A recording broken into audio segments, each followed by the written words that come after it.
All right, so I kind of feel like I need to channel my good buddy Randy, Cheap Audio Man.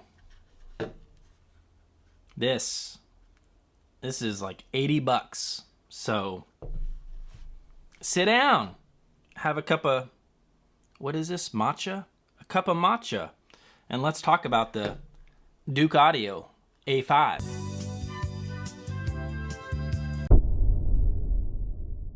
All right, so a while back, I posted a video chatting about these little desktop style amplifiers that have been all the rage for budget audiophiles. And in that video, I toyed with the notion that while these amplifiers might fit the bill for many hi-fi enthusiasts, they need to hit a few extra check marks to get the NRD stamp of approval.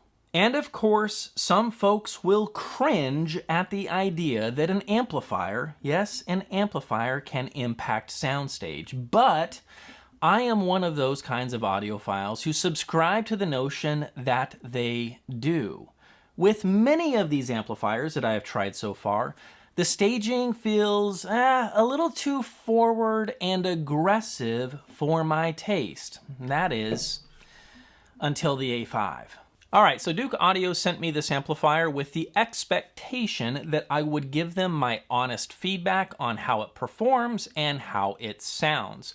While they provided this unit for free, my thoughts remain completely my own. No fluff, no bias. Whether I get to keep this amp or not has no bearing on what I'm going to be saying in this review. Also, I will be leaving Amazon affiliate links down below if you decide to pick this up. And while I do get a small commission, it's at no additional cost to you. All right, disclaimer out, sounds good. Okay, let's get started. The Douk Audio A5 is a Class D desktop stereo integrated amplifier that, depending on the power supply, can push a max power of 300 watts per channel into 4 ohms. Now listen, I can't verify those numbers or say how much clipping happens at full throttle. I'm gonna guess probably a lot, but here's the point. These little tiny amplifiers do sound powerful, and for 90 bucks, it's crazy how much firepower that you can get these days. Now here's the deal. I am not smart enough to explain why, but I have to say something right away. While these amps, any of them built on this TPA3255 chipset, can drive just about any speaker that I have paired them with, there seems to be a catch. They hit the dance floor running, sound great in the 70 decibel range, stay solid into the 80s, but somewhere in the mid 80s and beyond, they seem to fall flat, and I don't know why. And look, before this sounds like a diss, it kind of is, but it's really not. I don't listen in the high 80s or 90s because I would like to keep my ears working. For me, the 70s and the low to mid 80s is plenty loud, and these amps handle that all day long. Just keep in mind, if blasting into the 90s or beyond is your thing, well, these might not be the best choice out there. Taking a look at the A5, for me, it is a bit of a mixed bag. Some great features with a couple of minor misses. First, on the front of the amplifier, to the right, you are going to find volume control that also doubles as a power switch. To the left of the volume knob, there is a pleasant surprise, which is a high-pass filter. Again, you can engage it or disengage it. And for the concept of this amplifier, like a little desktop amplifier, I gotta say, this is a win-win and it makes all the sense in the world. If you wanna get bass off the back of your mains and let a subwoofer handle the low end, this filter is going to make life easy for you. You can fine-tune your cutoff frequency from 30 Hertz all the way up to 200 Hertz. All right, now looking at the business end of the amplifier, you will find a pair of single-ended RCA jacks, and this is the first thing that I need to mention. While I had no issue using my RCA cables, these jacks are just a little bit too close together. As you can see, my cables press up against each other, and over time, I do worry a little bit that this might stress the connection.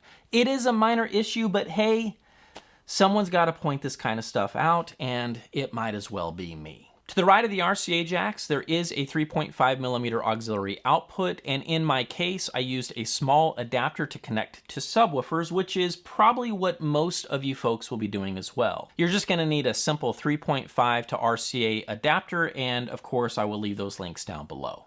Now, just to the right of the auxiliary output, and yeah, you know what's coming, Douk audio. Why? Why must you make me so grumpy by slapping on these super cheesy tiny speaker terminals, especially after getting it right with the Douk A100?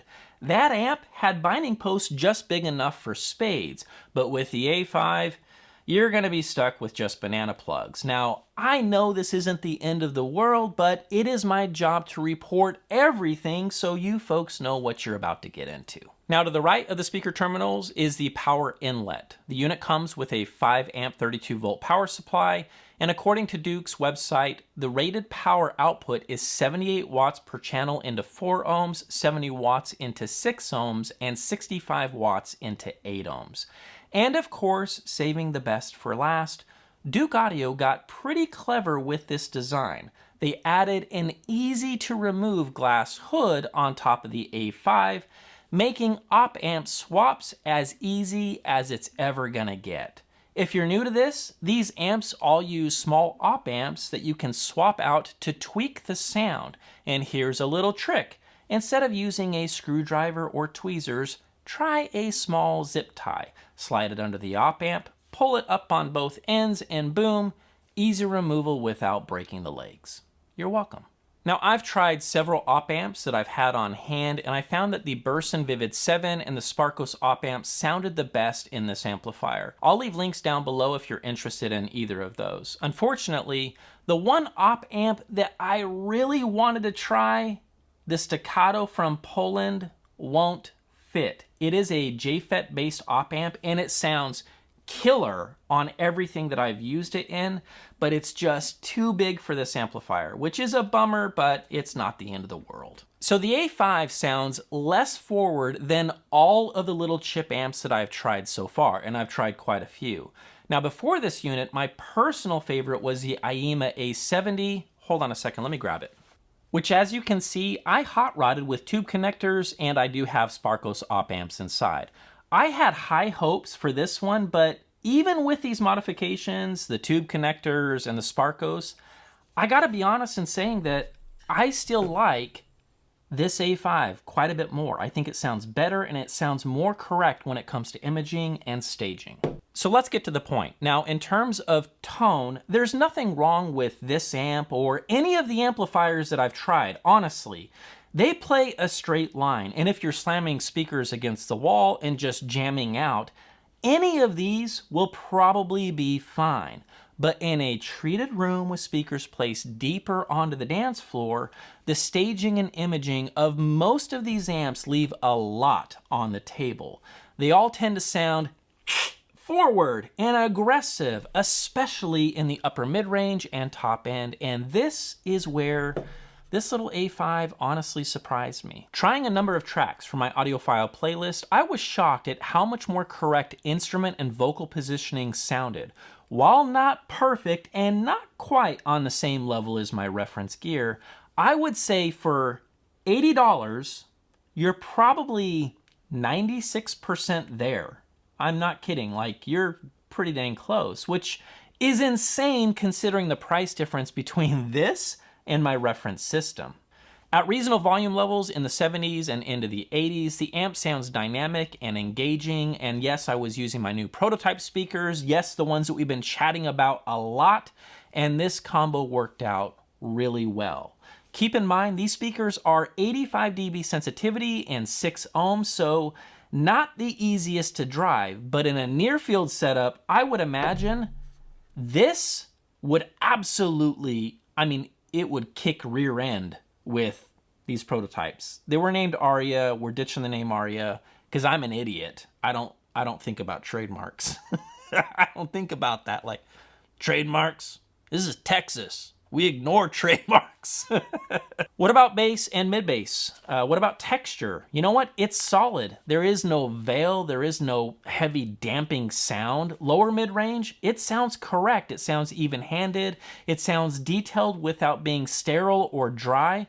Upper mid range and top end, it's decent. This is where that last percentage points are lost. It's decent. It's still slightly on the edgy side.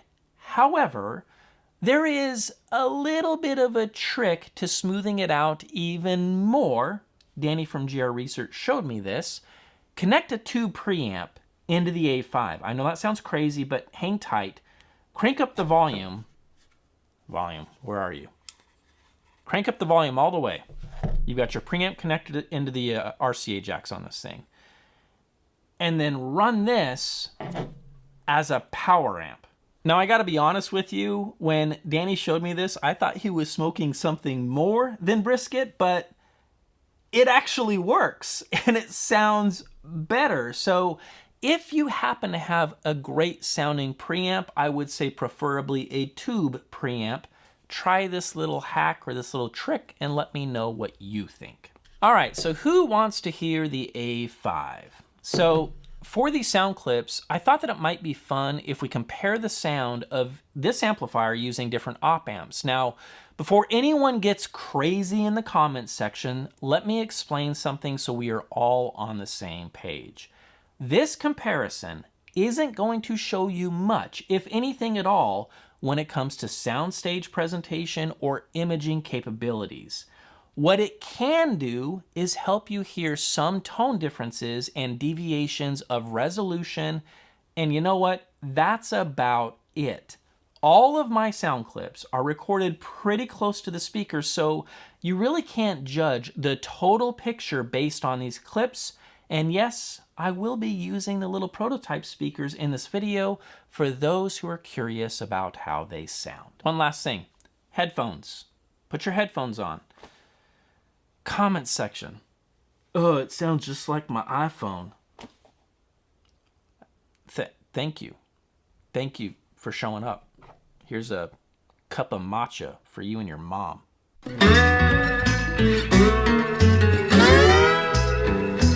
Engineer, where are you headed?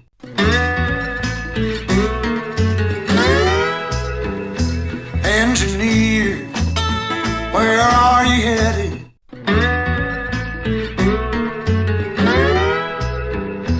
Engineer, where are you headed?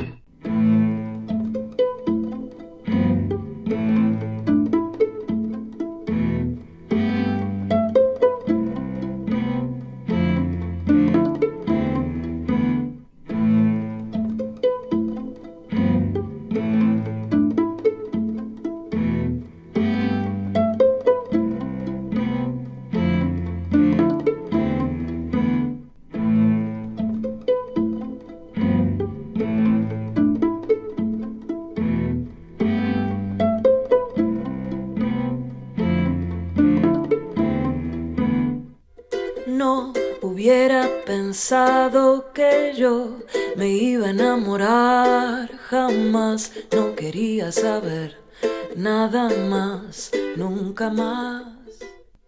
No hubiera pensado que yo me iba a enamorar, jamás no quería saber nada más, nunca más. No hubiera pensado que yo me iba a enamorar, jamás no quería saber nada más, nunca más.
All right, folks, what did you hear in the clips? Did this little $80 amplifier impress you, or did you find it lacking? Let me know what you heard in the comment section down below, and let's knock out the final thoughts on the Douk Audio A5. So in that video that I referenced at the beginning of this review, talking about or asking the question, are these amps the revolution that audiophiles have been waiting for? The answer is no. It's still no, but the A5 moves the needle at least in the right direction. While I won't hype this as a giant killer, it is a great $80 amplifier. I will die on the hill that these tiny little binding posts are a joke, a bad joke, but even with that gripe, I have to admit that the Douk Audio A5 might be the best sounding $80 amplifier on planet Earth. So there you go. And with that, I will see you Douk loving audiophiles in the next video.